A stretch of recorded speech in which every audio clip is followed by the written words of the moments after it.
Central Minnesota Sports Hub. It's the Morning Sports Desk, presented by Wadena's Pizza Ranch and FunZone Arcade. Available on Apple Podcasts, Spotify, or wherever you get your podcasts, and streaming on YouTube.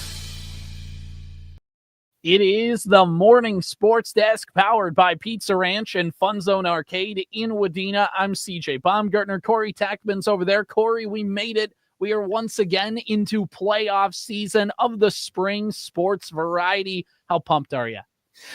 Yeah, let's get it done. I mean, I'm less pumped because of the weather that we've got planned for the day. It's not like we didn't just have 80 and 90 degree weather and like an absolute guarantee to get games in. But we already know games being moved around already for the day, and that does start with my game in the 6AA softball tournament. It is a 6-11 Pequot Lakes Patriots and Staples-Motley Cardinals matchup from Pequot Lakes. CJ, originally scheduled for a 5 o'clock start time. It's been moved up by an hour because the rain is supposed to start kind of in that like 4 to 5-ish range in that part of the world. So what was originally a 5 o'clock start is now a 3:45 pregame with a 4 o'clock first pitch on AM1430 and 98.5 FM, The Fan. I get to go to beautiful Pequot Lakes and get Taco Bell on the drive home. That's the win. So I have not seen Pequot Lakes play this year. You have. Mm-hmm. I have seen Staples-Motley play a little bit this year. So I guess as we get into this, what do I need to know about Pequot Lakes, the higher seed, the 6th seed in the 6AA bracket? You got any secrets? You got their first 10 plays scripted? What has Coach Sargent got dialed up? Yeah, so, looking at the Pequot Lakes Patriots squad, they played Wadena Deer Creek a couple weeks ago, and they lost 10-0 in 5. And I think that was just one where Wadena Deer Creek's a good team. They hit the ball around, and Pequot Lakes committed a few errors, and things kind of spiraled from there. But overall, I think if Pequot Lakes just plays a clean game, they should be set. Obviously, the Wolverines just were really good at peppering the ball everywhere, and they run the base as well, and they force them into some errors. So I think the biggest thing for Pequot Lakes is just playing clean, and I think that's something any coach will tell you every game is if we commit, no errors, if we play perfect in the field, there's a good chance we're going to win that game. So it sounds cliche, but seeing Pequot Lakes play once, I mean, I'm not going to say that they were going to win that game because obviously there's a lot of stuff in a 10-0 game that would have had to be different. Mm-hmm. But overall, I think obviously you shrink that margin of error dramatically when you don't commit the errors and you don't give a team extra outs and extra runs and all of that. So overall, they did have some opportunities against the Wolverines that they couldn't cash in on the bases. But overall, I think that it's one where that if they play clean in the field, they should have a good opportunity to win this game if you're the Pequot Lakes Patriots and move on and play in, I believe it's Sartell the next day. Wade Park. Sure. Okay. Yeah, no, I'm really looking forward to it. I expect this game to be a competitive softball game. You don't get the 6 and 11 seeds without and both coaches, Coach Holst and Staples-Motley said this. He's like, we just lack some consistency sometimes. We can beat anybody, but we can lose to anybody. And sometimes because we just don't believe in what our abilities are. So, if they play to their abilities in Staples-Motley, and obviously is the same can be said for Pequot Lakes in reference to everything you just talked about, this is if these were subsections, right? This is a 4-5 matchup. Mm-hmm. This matchup is. So this is going to be a competitive, I think, opening round. But these opening round games, as you know, CJ, are pivotal and crucial because if you win, you keep playing. And if you lose, you're on to summer vacation. Exactly. And once you get past that first round, it goes into the double elims, but you got to get past that first game, and it's a single elimination game. Anything can happen. So No matter who's the seed, no matter what the record is, both coaches go into that game being like, we have to play as if it's the most important game of the season because it is. Uh-huh. So it's a big deal. So good luck to both of those teams today, and we'll see what happens on the Fan this afternoon. At the time of this recording, there has been no update to the schedule for Crookston at Wadena Deer Creek, which happens to be the other game we have in our broadcast schedule this afternoon. 4:45 pregame, 5 o'clock first pitch from the WDC softball field off Highway 29 in Wadena. Drove past it, Corey, on my way into work today, and so far, so good. Yeah. So far, so good. We'll see what happens. Obviously, a call is going to need to be made earlier than normal, with obviously Crookston having to go a great deal just to get to Wadena. But once we know, you'll know. It's why you got to follow Sports Cow on Facebook. Moo.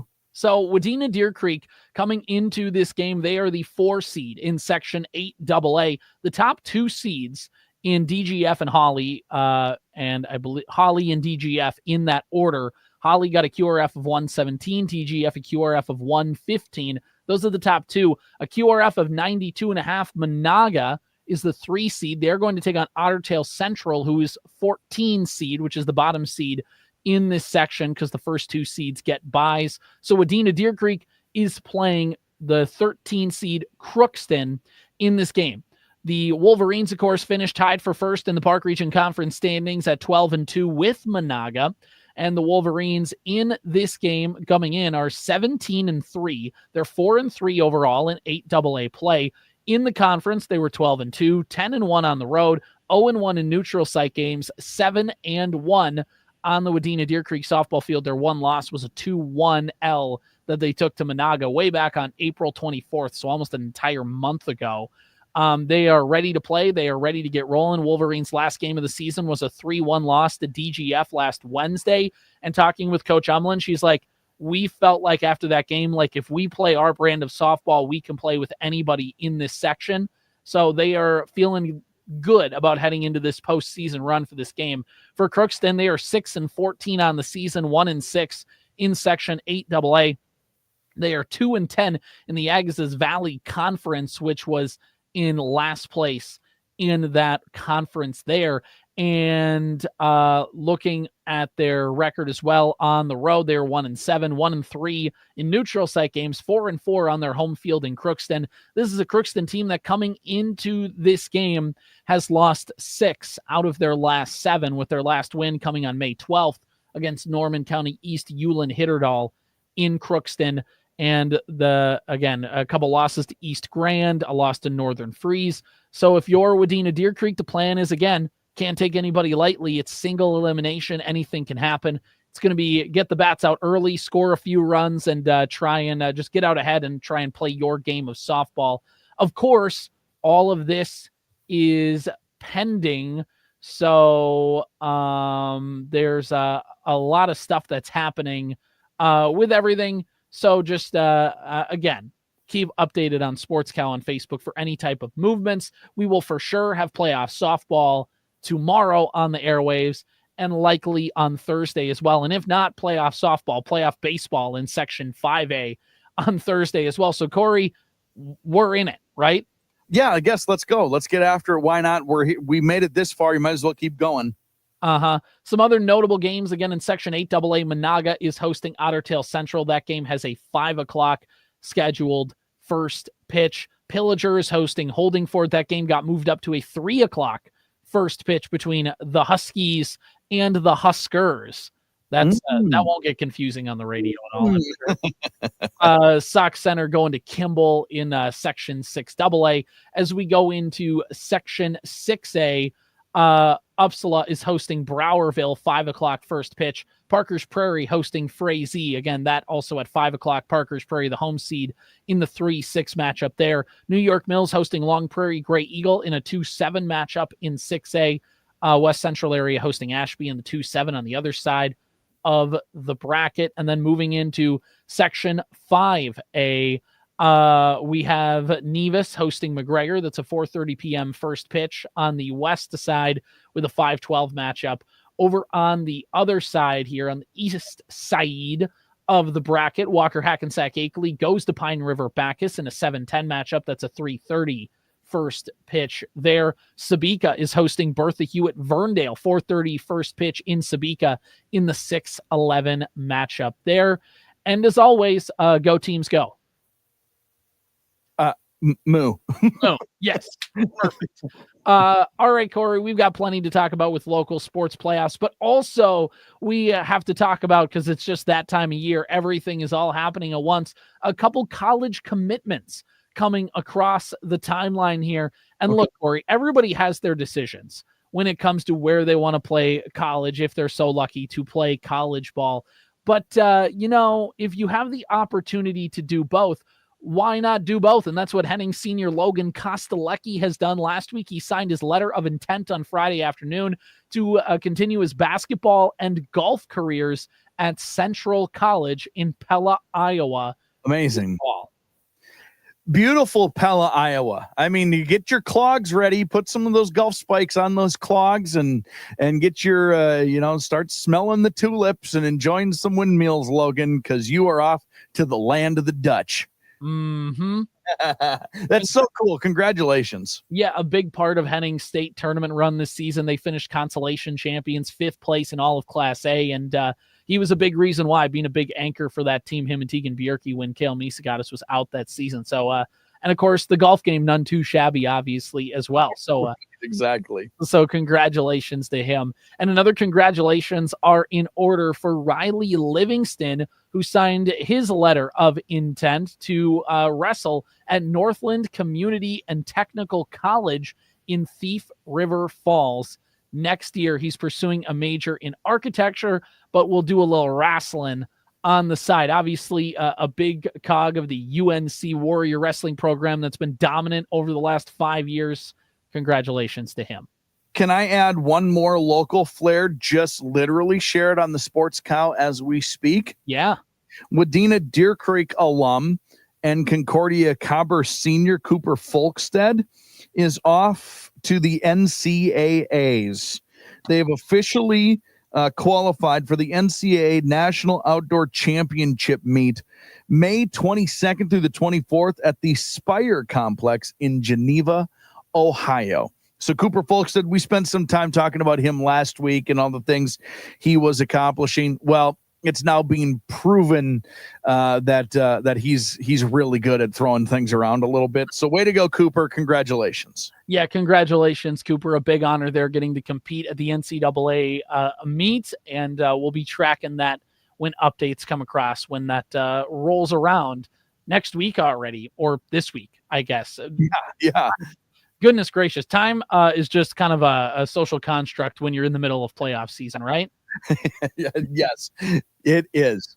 What day is it? What year is it? It doesn't matter. I got a game I got to go get to. I'll figure out what I got to do tomorrow, and so on and so forth for the next 3 weeks or so. That being said, everybody keep winning, because it's fun doing all these games. No doubt. And getting to cover these spots. So there's our local sports. Have a lot to get to on a Monday, and I'm sure a lot coming again tomorrow as well as these playoffs continue. But Corey, all this sports talk is making me hungry. I kind of am really craving some Pizza Ranch and FunZone Arcade in Wadena, right? Yeah, no doubt about it. Craving some pizza at the Pizza Ranch and FunZone Arcade. Maybe it's not pizza. Maybe it's chicken. Maybe it's mashed potatoes. Maybe it's the mac and cheese. Maybe it's the salad bar. Fill your bellies up however you need to, but then also know that the FunZone Arcade is right there as well. And here's an opportunity to win 50,000 FunZone tickets. They're calling it the Big Ticket Giveaway. It's so easy to get yourself entered, all right? If you have a FunZone Rewards account already, you're automatically entered. Wasn't that easy? Bam. If you're not already a member or have an account, all you need to do is scan the QR code on the Pizza Ranch and FunZone Arcade Facebook page, or if you're following along in the the Morning Sports Desk on YouTube, we've got the QR code pulled up right as we speak. Scan that code and join before the end of the month to get your automatic entry. It's 50,000 tickets, CJ, in the Big Ticket Giveaway from Pizza Ranch and FunZone Arcade in Wadena. Fill your belly, win a bunch of tickets, win some cool prizes, maybe even a mystery box signed jersey of Wade Boggs. Remember when we gave that away? Yeah, but here I have bad news for you. I mean, it could be Wade Boggs again, but we gave that one away. That's You're true. To get a different Hall of Famer signature. I'm sorry. Oh, darn. And it might not even be baseball. It could be NFL, Yeah. NBA. It could be the NHL. I mean, your choice. You can choose, like, you will know what sport you're choosing from. yes. You just don't know once you pick that sport what all-star to Hall of Fame level autograph you're going to get. It's amazing. And it all happens at the Pizza Ranch and FunZone Arcade in Wadena. Go check them out.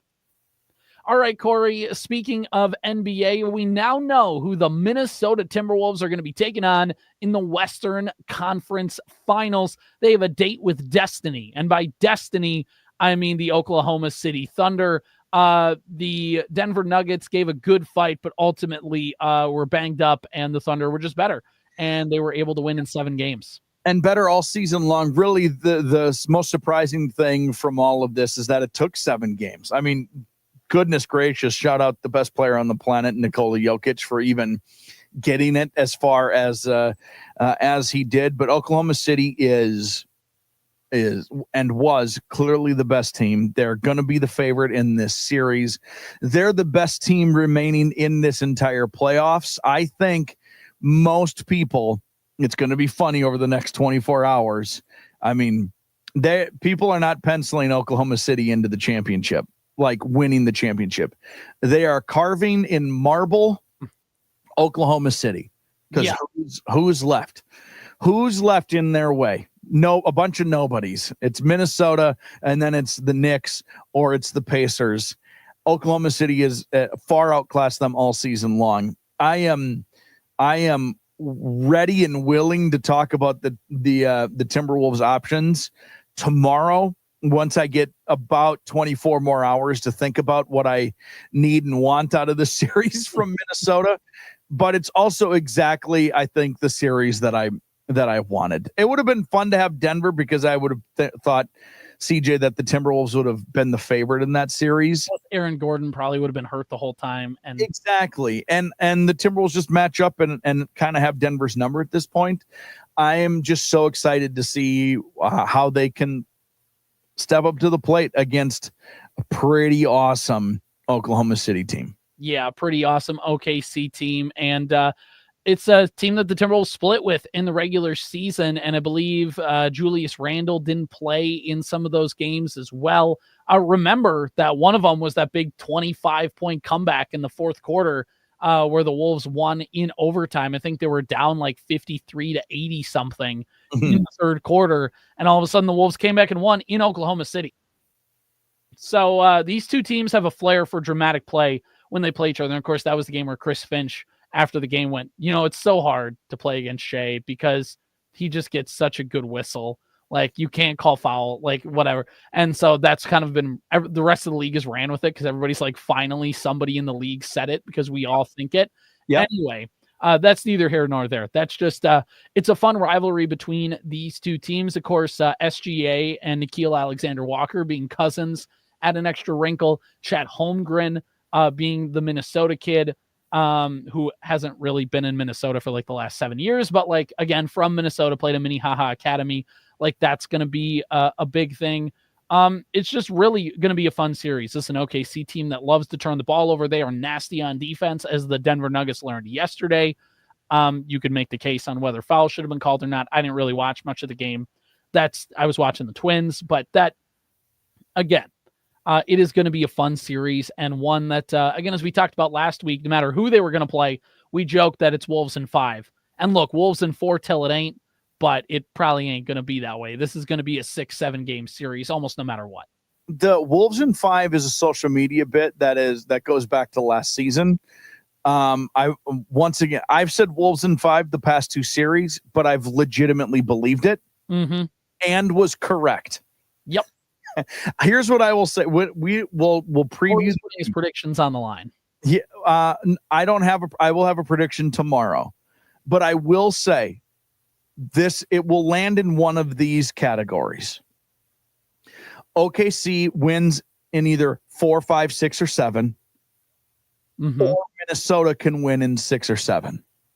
I think those are the options on the table for how this series goes. And as the Wolves learned last year, a couple things. One, win the second round series so that way you can rest. Because the Wolves last year, again, went blow for blow with Denver in a 7-game series, including a 20-point fourth quarter comeback. and Ant admitted like they were exhausted after that series, and Denver, after they played Denver, and then Dallas, of course, caught a heater and played well against a tired Wolves team that had never been that far. Because here's the thing that people don't understand, or maybe I think forget to understand about the playoffs. After you beat a really good team and have a really fun playoff matchup and series, you have to go beat another good team. It's the Minnesota Vikings and the Minneapolis Miracle, right? Like, congratulations, you beat a good team and had a great performance. You know what you have to do now? Forget it all and go beat another, if not better, team. And that's what the Wolves learned last year. And now they kind of have been through it one time before. They are playing a team in Oklahoma City that has not played in a conference finals. And also they had to play in 7 games against Denver and basically just punch each other in the mouth for 2 weeks. And they're tired. So this is your chance if you're the Wolves again. And we'll talk about the series again more tomorrow, but this is kind of setting the stage for game 1 is the fact that the Wolves are rested. They are on the road where they are 10-3 in the last 2 postseasons. And not only that, the Wolves play better when they're the underdogs, and everybody is picking them to not win this series. And by the way, I think like the betting line is like the biggest it's been in quite some time for a conference finals. As it should be. Oklahoma City is a better team. They have been 70, like what they've won. They won 68 games in the regular season, and then they've won 8 now in the postseason. So putting that math together, that's like 76 wins. It's a lot. 1 seed, and the Wolves are the 6th seed. And guess what? Both of them earned their seedings. Mm-hmm. Both of them also top 5 in offensive and defensive efficiency this season. Yeah, there's much to talk about. So I can't wait to have that, like a full deep dive into that series tomorrow. Now I'm just gonna say, set the stage, everybody. Get ready for the foul baiting. It's gonna be a thing. Like we talked about the Lakers and the refs and Luka and all that. Like, it's gonna be a thing. You just need to prepare yourselves that it's gonna happen. And like, if they just didn't play Luka, LeBron, and Draymond and Jimmy. Right. If you're going to be surprised by it at this point, then you need to find a different sport. I personally will ride or die with every foul call for 7 games. Hopefully, please God, let it go 7. 7 games. I will by game 7 either have a heart attack or my wife will banish me to the spare room to watch games. Ant is 35 points away from the career playoff points leader in franchise history. Can't wait till when he passes it in game 3. How dare you? I was going to say game 1. I saw somebody make that joke earlier, and I was like, yeah, that would be. It's like he's so close. Why did he score 15 points? Now, that being said, it probably, hopefully, would be because Julius Randle would go off. I saw a meme that was Chet Holmgren when Julius Randle tries to back him down once, and it's a picture of a dude just skipping on the water after he gets flown off an inner tube. Mm-hmm. And that is, I don't want to talk about any of this yet because I have 1,000 things to talk about. But that is one of those the defensive sort of matchups and what is to maybe be expected in this series, because I think it's going to be there's some interesting things here at play. There is a lot going on. We're going to talk about it tomorrow. The important thing to remember is Wolves in 4 till it ain't. So, all right. I heard somebody say yesterday the Twins winning streak needs to end because all of the sports magic needs to be transferred from the Twins to the Wolves now that they're getting ready for the Western Conference Finals. First of all, that's dumb. Sports karma in general, like sports luck, all of that is just whatever. It's okay to have multiple sports teams be good at the same time. Minnesota, I don't know why we have to act like we can only have one be good at once. But the Twins winning streak did come to a close. By the way, they lost 5-2 yesterday. And in a game that, again, whatever, when you lose a game, you can find 50 million things that they did wrong. But that was just a game that was a lot more reminiscent of the early season Twins, which is you get down by a couple runs early. Your bullpen does a good job of hanging in there, but ultimately you just couldn't get runners home when you got guys on base. I thought the Twins against a really good pitcher in Freddie Peralta against the Brewers did a good job getting runners on base, getting threats, but ultimately could never cash in on those threats. And the reason why he's such a good pitcher is even if you can peg him for a couple singles or get a walk or a couple hit by pitches or whatever, he is going to find a way out of the jam, and he did. Royce Lewis almost had a game-tying home run in the seventh inning, and then Jackson Churio, the phenom for Milwaukee, just ran up to the wall and completely robbed it in what was just a great play. And at that point, I was like, well, the winning streak is done. You're just not going to – if that's going to be the case, because Royce Lewis already hit one home run, that would have been to tie it at 4. If that's the case, whatever, you're just not going to win. The Twins lose 5-2 in that game. But ultimately, a 13-game winning streak that ties the one they had last season, and was only, of course, a couple away from the 15-game winning streak that they had in 1991. But now, Corey, that the losing streak is over, and this is what we've talked about before, you're going to play hot for a certain stretch, but every team is going to do that. Every team might not get a 13-game winning streak, but every team is going to have a heater for a couple weeks throughout a season. It's kind of what you do after that, right? The winning series, the winning games consistently is what we're going to have to see now post-winning streak, if this is a thing this team is capable of, or if their heater just blew out. Well, over the course of a 13-game winning streak, we talk about this comparison a lot in the NFL. It's can you win the week?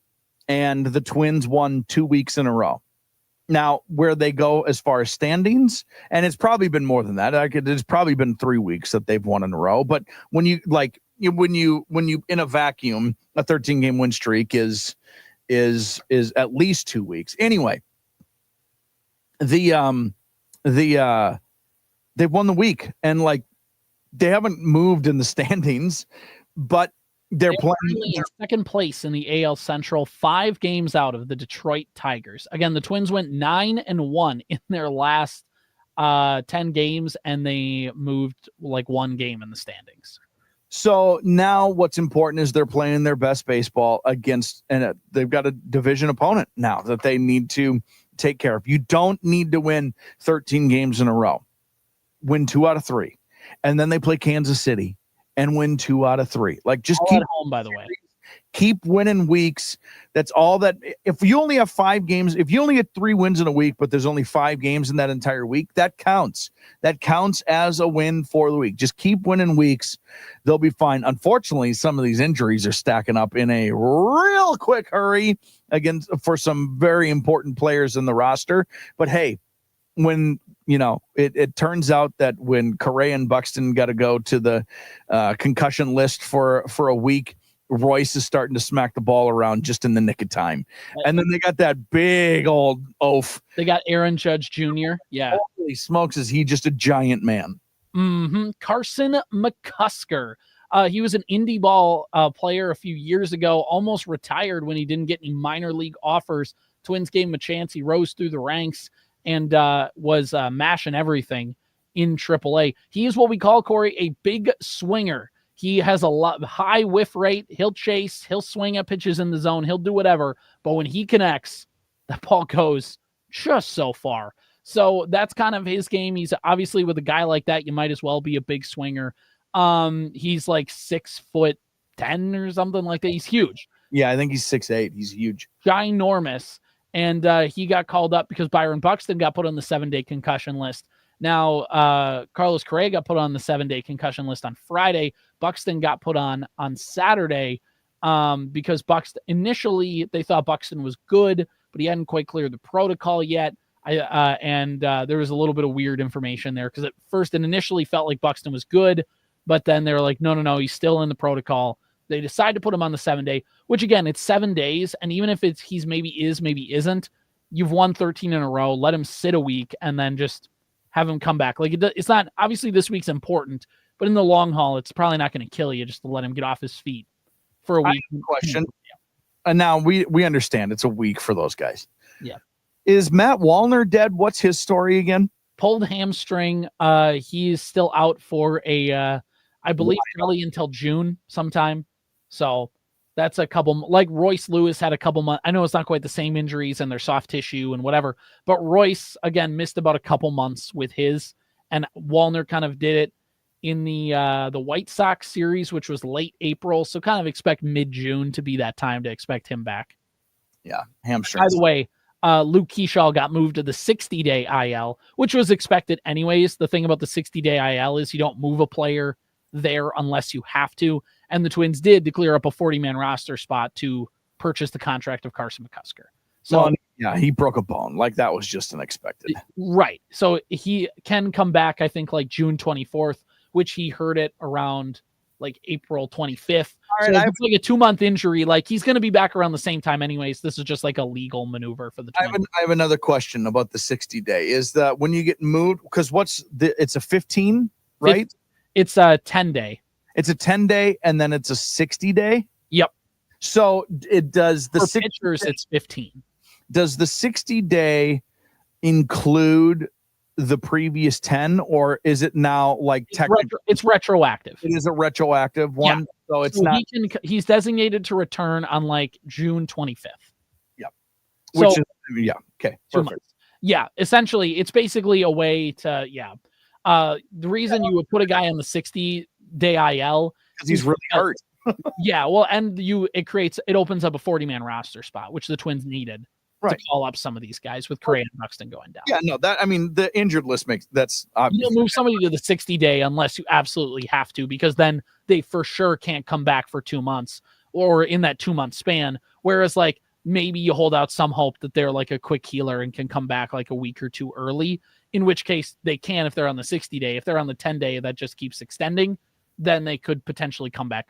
Like their designate to return date is just sooner. So it's just kind of a legal maneuver when teams add guys. You don't add somebody to the 60-day IL unless you absolutely have to. Yeah, no, that makes that adding they're hurt. Yeah.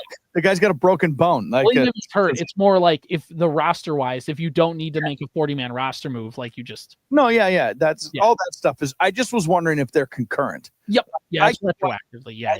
I get the 10-day or the 60-day. That part's simple. But for pitchers, it's a 15-day IL because it for sure means that they'll miss like it's like supposed to like make sure that they're actually.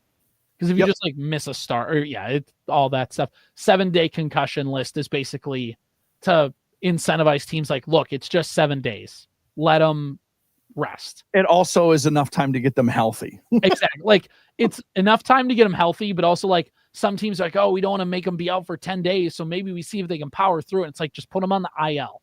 Like that's kind of the reason for it. It's why they moved it from the 15-day DL to the 10-day IL. It's because teams would be like, I don't want my guy to be out 2 weeks. I'm just going to see if he can power through it. And then he's just not playing for a week, but still on the roster. So it's a way for Major League Baseball to be like, put that guy in the IL and call somebody up. Like that's essentially what it's for. Yeah, get your guys healthy. That all makes sense. All right. That about does it for us today. Tomorrow we'll of course be recapping some playoff games as long as Mother Nature cooperates. We'll have some playoff games again on the schedule for tomorrow, weather pending. And we'll talk game 1. And by the way, the Twins play Cleveland tonight. Like you said, Corey, a big 6-game stretch for the Twins. If they go 4-2 in the stretch, looking real nice here in the standings. So they don't play the Detroit Tigers again, by the way, until late June. So hopefully Luke Keeshaw's back for that. And Matt Wallner and Byron Buxton and Carlos Correa. But hey, I'm asking for too much, I guess. We already got a 13-game winning streak, so can't complain. All right, that's going to do it for me. CJ Baumgartner, it's Corey Tackman. We're out of here. See you. Powered by Wadena's Pizza Ranch and FunZone Arcade. Follow the Morning Sports Desk on Apple Podcasts, Spotify, or wherever you get your podcasts. And watch every show on YouTube.